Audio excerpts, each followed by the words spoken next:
Yeah, I've seen several examples of me refactoring code in this course. But one thing I forgot to tell you earlier is that refactoring is a creative process. So if we give the same code to two different developers, they will refactor it differently. Even the same person might refactor the same code in different ways at different times. So don't take what I've shown you so far as the ultimate or best way to refactor code. These are just some ideas. Now in this video, we're going to work on a few different ideas.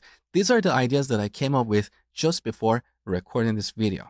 So what I'm going to show you might look very neat and clean because I already practiced this before recording this video. So that's one thing. The other thing is that once we come up with a working solution, before we refactor our code, we should have a bunch of automated tests. Now, automated testing is a completely different topic. It's beyond the scope of this course. I have a course on automated testing with C#, but not one with Java at the time of recording this. But the idea of automated testing is to write code to test our code. So if I refactor this code without having a bunch of automated tests, it is possible that I might break the solution along the way. That is why we need automated tests. So every time we make a change, we run our tests, and our tests will tell us if we have broken anything or not. With all this introduction, now let's jump in and see how we can refactor this code. So when I was looking at these two methods, get and remove, I saw a lot of similarity. In both these methods, we're trying to find an entry. The only difference is that in the remove method, we simply remove that entry, but in the get method, we update the value of that entry. So this is an opportunity for refactoring. We can create a method called getEntry and reuse it in both these methods. Let's see. So I'm going to create a private method that returns an entry object, getEntry. And here we get a key. Now, once again, we should use our hash function to find the index. And then we need to go to the bucket at this index. So bucket equals entries of index. Now, if bucket is null, that means obviously we don't have this entry. So if it's null, we're going to return null. Otherwise, we're going to iterate over this bucket. Look at each entry. If we find an entry with the same key, we're going to return it. So for var entry in bucket, if entry.key equals this key, we're going to return it immediately. Otherwise, we're going to return null at the end. Now, this code is a bit ugly because we are returning null in two places. We can solve this problem by reversing this Boolean expression. So instead of saying if bucket is null, we're going to say if bucket is not null. Then we're going to have our for loop. And at the end, if the bucket is null or we don't have an entry with this key in the bucket, we're going to return null. So this is cleaner. Now let's reuse this method in our get and remove methods.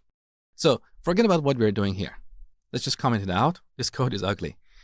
What is the algorithm for removing an entry? First, we should find that entry. So we call getEntry, give it this key, and store it here. Now, if this entry is null, we're going to throw an exception because we didn't find it. If entry is null, we're going to throw a new illegal state exception. Otherwise, we're going to remove it. But how are we going to remove it? We need to find the bucket. So once again, we're going to have these two lines. We're going to calculate the hash and then go to entries of index. I would like to extract this concept in a separate private method called getBucket. So just like we have getEntry, we're going to have getBucket.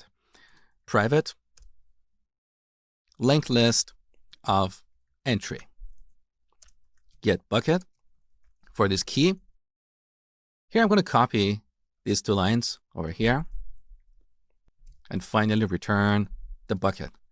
Now these variables make our code more readable, more meaningful, but this logic is really simple and we don't need to express it in 3 lines. We can simply return entries of hash of key. In my opinion, this is very self-explanatory. We don't need these extra variables. So let's remove these lines. Now we can reuse this new method over here because here we're trying to find the bucket. So I'm going to remove this index variable. We don't really need it. And here I'm going to call getBucket and give it this key. That is better. Now back to our remove method. So if entry is null, we're going to throw an exception. Otherwise, we're going to remove it from its bucket. So here we call get bucket of this key and then remove this entry. Simple as that. 4 lines of code. As opposed to, how many lines do we have here? Perhaps 10 lines or more. So let's delete all these. And here's our new remove method. Let's apply the same technique on the get method. So forget about what we're doing here. What should we do in this method? We should find an entry and return its value.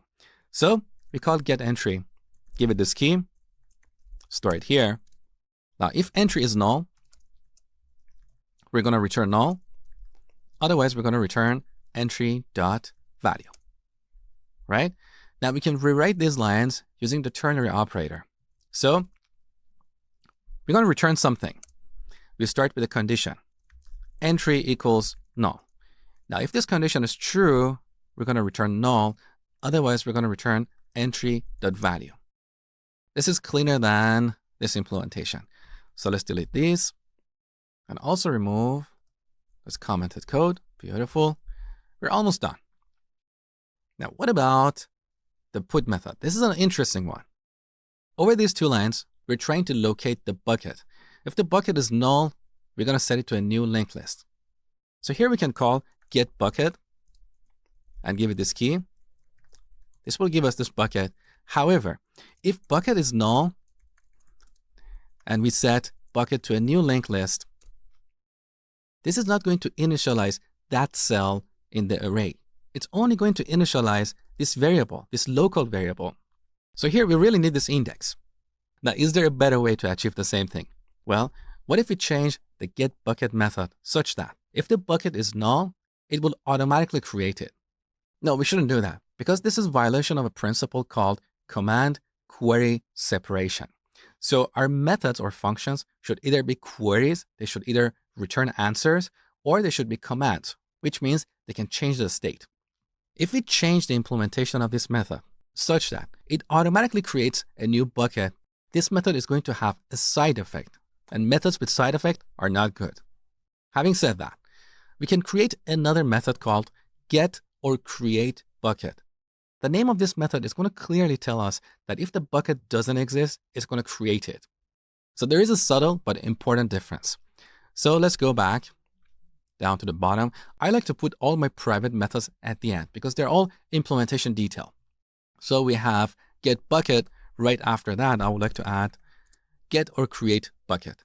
So once again, we're going to return a linked list of entry and call it get or create bucket. We give it this key. Now here we need to get the index. So we call the hash function. Then we look up the bucket, entries of index. If bucket is null, we're going to set entries of index to a new linked list. And finally, we're going to return the bucket. Also, I would like to add a vertical white space before my return statements. Now back to our put method. So we're going to delete these lines. That was just for explaining some concept. Here's the actual implementation. Over these 3 lines, we are trying to get or create a bucket. So let's call our new method, get or create bucket, for this key. And we store the result here. Now we don't need this line. That's better. So now we have a bucket. We're iterating over this bucket and comparing the key of every entry with this key. This logic looks familiar, doesn't it? This is our get entry method. So I'm going to replace these 3 lines with a call to get entry for this key. Now, if we have this entry, we're going to update its value and return. So if entry is not null, we're going to set entry.value to this new value and then return. Otherwise, we're going to add this to our bucket. So we call bucket.add a new entry with this key value pair. As simple as that. Now let's delete all this code over here. There is just one tiny problem in this code. This code has ADD, or attention deficit disorder, because here we're talking about one story, then we forget about it, we go talk about a different story, and then we come back to our original story, which was around buckets. So our code is not focused. It jumps all over the place. We don't want code like that. So we can solve this problem by bringing this line down where we use it. So first, we try to look up that entry. If we have it, we'll update it. Otherwise, we'll get the bucket and add this entry to it. Now, technically, we don't need this bucket variable because we have used it in a single place. So we can replace it with a call to get or create bucket like this. There you go. So this is the final implementation. Now, I've done a lot of big changes here. I don't know if I've broken anything or not. Hopefully I haven't. But this is where automated testing comes to the rescue. If I had a bunch of automated tests around this hash table class, I could run hundreds of tests in less than a second. And they would tell me if I've broken any functionality or not. I don't have to come back to the main class and keep testing this class manually with different values. This is the benefit of automated testing.